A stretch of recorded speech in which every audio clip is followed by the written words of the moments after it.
Thank you for staying tuned to Tea or Coffee on High Impact Television. Now we want to talk about identity crisis. Have you ever come across that word? Have you come across that sentence, identity crisis? You know, most people probably have heard it, but do not even know what it means, or do not even know that they're actually going through it, or if they've actually gone through it and overcome it, as the case may be. So now to do this with us, to talk about this with us, we have Priscilla Benjamin-Olaoye. She is a mental health expert, and she'll be doing justice to this topic with us today. Good morning and welcome to the show. Good morning. How are you? Thanks for having me. Thank you for coming. Yes. So let's start with what exactly identity crisis is. Right. When we talk about a crisis, because, you know, we have crisis in different areas of our lives, right? We have a crisis sometimes in financial matters. We have crisis sometimes in relationship matters or social matters. So do we have crisis when it comes to personality. Now, when we say that there's a crisis in identity, it means that the individual is facing certain problems when it has to do with the identity. And what really is your identity? Your identity is who you are as a person, what forms your values as a human being, what gives you joy, what gives you passion, what makes you tick, what wakes you up in the morning when you wake up from bed to say, get up, get something done, or your passion, your drive, what forms you as a person, you know. So basically, when you're unable to find out who you are, you just wake up confused and you're not happy with the direction of your life, or you're even wondering, what really am I about? And you're not even aspiring to do anything. Then, and if those things are beginning to interfere with your everyday living, such that it is giving you so much emotional distress, then we would say that you might be going through identity crisis. Okay. Now, there's a conversation about identity issues, identity crisis. Are they the same thing? Okay, so when we say that an individual has identity issues, in as much as those issues are not interfering with their everyday life, then it's yet to become a crisis. Okay. You know, so we could have financial issues, meaning that you could be temporarily broke, but it's not to mean that you are bankrupt. Do you get it? There's a difference between being bankrupt and having just a transient or, you know, just a brief period of being broke. So you could liken it like that. So when you say an individual has identity issues, it means that the individual is not able to pull through some areas regarding their identity. But when it is a crisis, then it's a major problem that is beginning to interfere with their ability to be productive. So that takes us to actually defining mental wellness. So mental wellness, you know, as said, we usually would use the World Health Organization's definition. It says that for somebody to be mentally well, it means that the individual is able to realize his or her own abilities. You know what you're good at. You know that these are the things that I can do as a human being. These are my strengths. These are my weaknesses. So an individual being able to identify that these are their abilities, we say that the individual is mentally well. We also say that the individual is able to cope with the normal stresses of life. Normal stresses like losing a loved one, normal stresses like losing a relationship, normal stresses like being in Lagos traffic, metropolitan city. Parameter to say that an individual is mentally well is that they're able to realize their abilities. We said the second is that they're able to cope with the normal stresses of life. The third is that they are able to work productively and fruitfully. And that was what took me to the definition. What we're talking about was what took me to the definition of mental wellness. That an individual is able to work productively and fruitfully. It means that your activity, your everyday activity, must be able to bring out results. We should be able to see that the effort you have put into something, this is the result it's been able to yield. So when an individual has identity issues, that was what led us there. The individual, is able to eventually become productive. But for a very temporary time, he's not able to be productive and fruitful. But for someone in identity crisis, the individual is unable to be consistently non-productive. You see? So that's why we say that there's a difference between identity issues and identity crisis. Okay, now I want to believe that there is a positive side to identity crisis. Okay. And there is a point where the negative sides begin to show. Okay. And then it begins to affect your mental health. Okay. So let's link it. What are the positive sides, the negative sides, and when does it affect your mental health? Let me say clearly that there's actually no positive side to identity crisis. You sure? However, let me tell you what's positive in this. Okay. What's positive in this is that it is normal for you sometimes to question, what am I about? What's my life about? That's a progressively minded person, you know. And you see, when you do not ask these questions, you are not able to move to the next phase of your life. You're not able to, if you do not ask these questions, in fact, it's a problem, you know, because you would find out that you have not been able to grow as a person, as an individual. It is in fact, you know, according to our founding father who postulated the, you know, concept of identity, Erik Erikson, you know, we call it the psychosocial development. We had Sigmund Freud talk about the psychosexual development of an individual. However, we had Erik Erikson develop the psychosocial, meaning that how our emotion and our psychology affects our social relationships. So it's psychosocial. So he said that, and we talk about it being stages of development. Yes. So as you grow, we expect a 3-year-old to have some thinking, right? Yes. But we then expect a 6-year-old to develop more complex thinking. So Erik Erikson is saying that between the ages of 12 and 18, it is believed that you are beginning to, the reason you're able to get to that stage of development is that you were able to resolve some growing challenges. That's what makes you mature.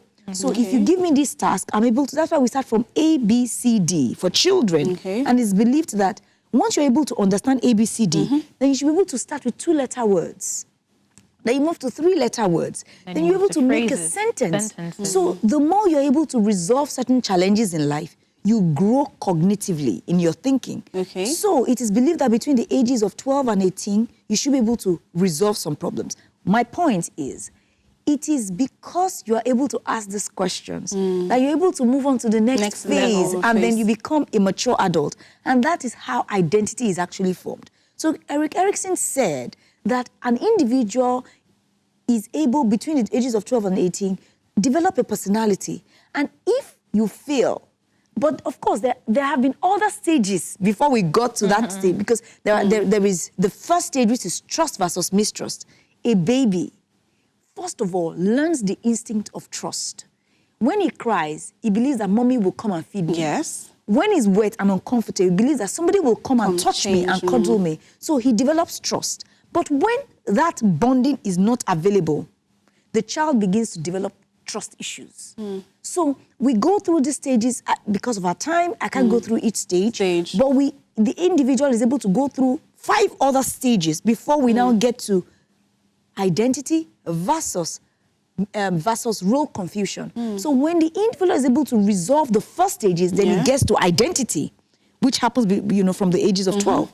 But if the individual, however, is unable to resolve the issue of identity, then he begins to have role confusion. He begins to get confused about their role in life, and that's what we refer to as identity crisis. So it does affect your mental health, because that's your question. Yes. It affects your mental health in the sense that the moment you're unable to recognize who you are, you begin to have a sense of worthlessness. I'm worth nothing. Then the individual then begins to have issues with relationships. He's unable to know how to relate with other people. Because if I don't know who I am, how do I tell you who I am? How do I permit you to treat me in a certain way?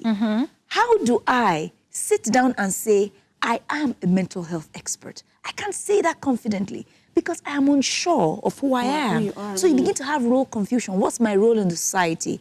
And then, so you feel the sense of worthlessness. You begin to have the sense of hopelessness. As so you can't find a future for yourself. So we find some of these symptoms in depression. So you begin to have, mood disorder because you're unable to resolve, and there are other personality disorders that could also develop. I need you to tell us how identity crisis can come about, not in the way you have already explained, as per the ages and all of that. Now, what are the factors in lifestyle, environment, and things? What could it be? Is it environment? To clarify that and tell us the things that can actually lead to identity crisis being a thing in a person's life. Fantastic. So, usually when an individual is exposed to major stressors like the loss of a loved one, divorce, okay, maybe, and we said that identity crisis can actually, as much as that's the ages in which it's more prone, but identity crisis can happen at any time in life.